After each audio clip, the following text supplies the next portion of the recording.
वहाँ जुआ खेला जा रहा, यज्ञशाला में गौएं कटवाई जाने लगी, हाहाकार मच गया। इसी कंस की पृथ्वी पीड़ित हो गई, घबरा गई। गोलोक धाम में जाकर के आज ब्रह्मा जी के यहाँ पृथ्वी रोने लगी। सारे देवी देवता भगवान से प्रार्थना करने लगे। तब भगवान ने आकर दर्शन दिए। अब बोले जाओ देवताओं, मैं शीघ्र ही अवतार लेने वाला हूँ। दुखियाओं का करुणा क्रंदन भगवान के कानों में गया। अब भगवान के आने का समय हो रहा। कंस की एक चचेरी बहन है देवकी, ये देवक की कन्या है। जब ये विवाह के योग्य हो गई तो कंस ने विचार किया कि हमारी बहन विवाह के योग्य हो गई, तो लाओ अपनी बहन का धूमधाम से विवाह करें। कहीं देवक को ये मालूम न पड़े कि हमारी बेटी के विवाह में ये कमी रह गई। तब देवकी की 6 बहनें वसुदेव को भी आई थी, सूरसेन के पुत्र वसुदेव को। इसका भी विवाह इन्होंने उसी के साथ में तय कर दिया। धीरे धीरे समय आगे बढ़ा, बड़े धूमधाम के साथ में इसने अपनी बहन का विवाह वसुदेव के साथ में किया। और जिस समय बहन का विवाह किया है तो इसने दान भी तो किया है। अब कितना दान किया? बोले चतुशतम पार बर्हिम। क्या दान में दिया? बोले चतुशतम पार बर्हिम और गजानाम हेम मालिना और अश्वानाम युथम सार्थम। बोले रथानाम चत्रिखटशतम। बहन के विवाह में इसने दान किया 400 हाथी, 17,000 घोड़े, 1800 रथ इसने दान में दे दिए। बोले दासी नाम सुकुमारी नाम, पितासी नाम सुकुमारी नाम, द्वयसते समलांकृते।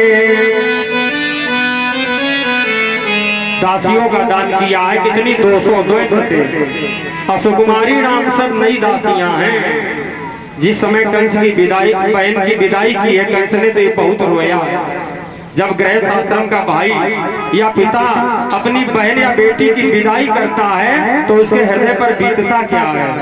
ये बात अभिज्ञात शाकुंतलम को पढ़ने वाले लोग जानते हैं। बीए पाठ 1 की पुस्तक है। जिस समय कर्ण ऋषि ने अपनी कन्या शकुंतला की विदाई दुष्यंत के साथ में की थी तो महाराज कर्ण ऋषि बहुत रोए थे। अभी क्या शाकुंतलम को पढ़ने वाले लोग जानते हैं। बीए पाठ 1 की पुस्तक है। बोले शकुंतला जाएगी ये सुन और हृदय विदीर्ण हुआ है और वास व्रत से गला रुधा सर दर्शन क्षीण हुआ है। जब वो बनवासी दुख माहो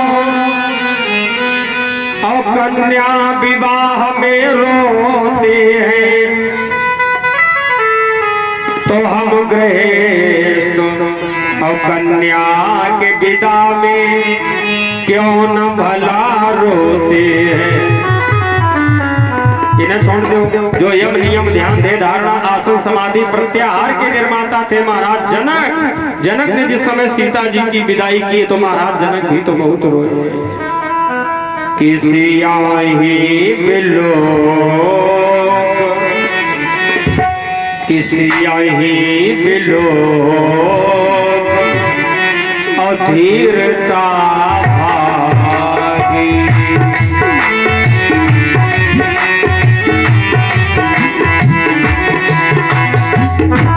आई बिलो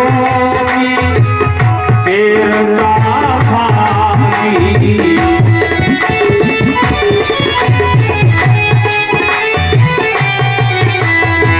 रहे कहावत परम विरागी।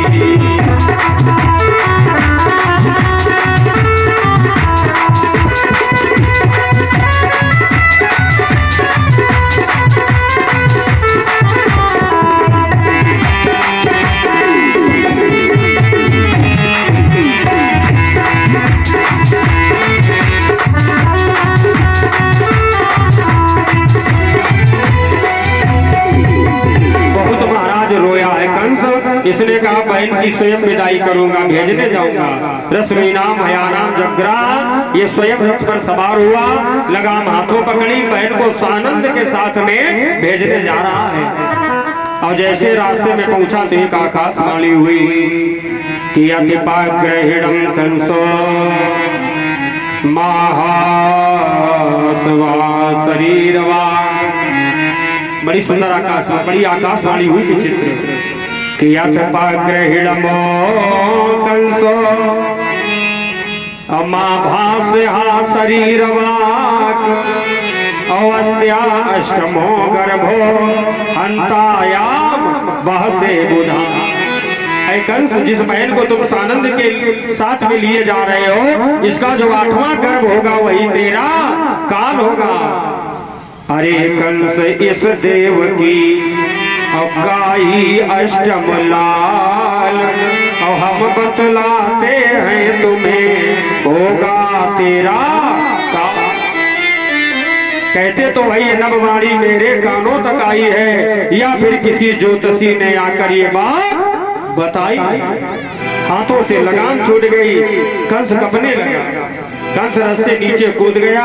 कंस ने विचार किया, क्यों न हो देवकी को ही हम समाप्त कर दे।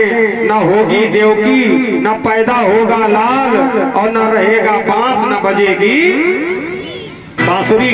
ये सोच करके ये रथ से झपटा और इसने लगाम पकड़ी, छोड़ दी, तलवार निकाल ली खड़ग, तो आज देवकी को मारने के लिए दौड़ा। तो जैसे ही झपटा तो बसदेव से रहा नहीं गया। बसदेव ने दौड़ करके तलवार पकड़ ली। कहा, कंस, जिस बहन का तुमने अभी विवाह किया है, जिसके मांगलिक चिन्ह नहीं उतरे हैं, गणेश गौरी वरुण देवता के सामने तुमने विवाह किया है, अग्नि को साक्षी मान करके विवाह हुआ है, आज उसी बहन का तुम वध करने जा रहे हो, उसका कारण क्या है? तो कंस क्रोध। कंस ने कहा, मैंने सुना है जब पति मर जाता है तो पत्नी सती हो जाती है, लेकिन आज पत्नी मरने जा रही है तो तुम पत्नी के ऊपर सता होने के लिए आ रहे हो, तो लाओ तुम्हें सता बना दे। छोड़ दिया देवकी को। आज पहले बसदेव को मारने के लिए दौड़ा तो देवकी से रहा नहीं गया। कि कैसी बेदी, कि कैसी बेदी, कैसा सिंदूर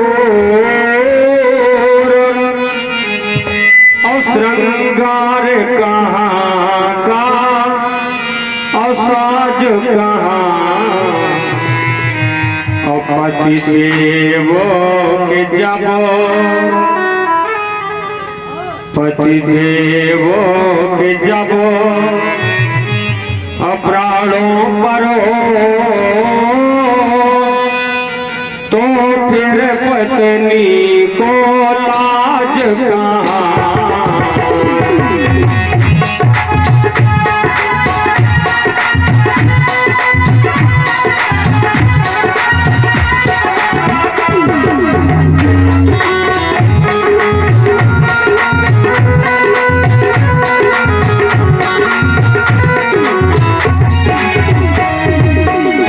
कैसी बेदी, कैसा सिंदूर,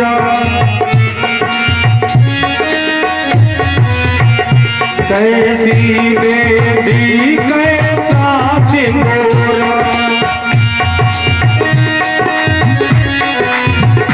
श्रृंगार कहाँ का, साज कहाँ,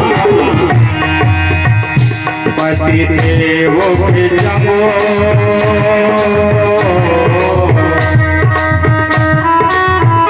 पति देवों के जबो प्राणों पर हो, तो फिर पत्नी को लाज कहाँ।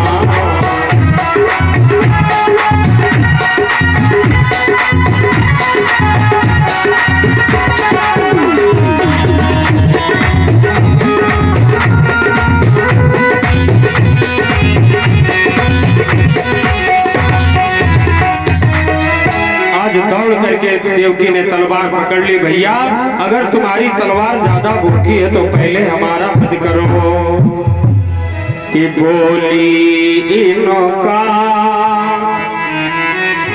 श्रृंगार न कर, और दासी काशी सो अकाट पहले, और ये खड़ग बहुत भूखी है जो, तो मेरा ही रात चाट पहले।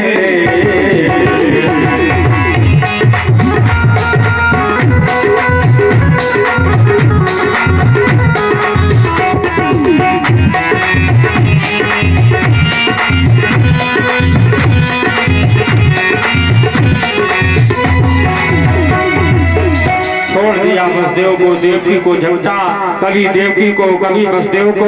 वसुदेव ने कहा कंस तुम कारण क्यों नहीं बता रहे? कंस ने कहा तुम्हें नहीं मालूम, देवकी का जो 8वां गर्भ होगा वही हमारा काल है। तो वसुदेव ने कहा तुम्हें देवकी से भय है कि संतान से? कंस ने कहा संतान से।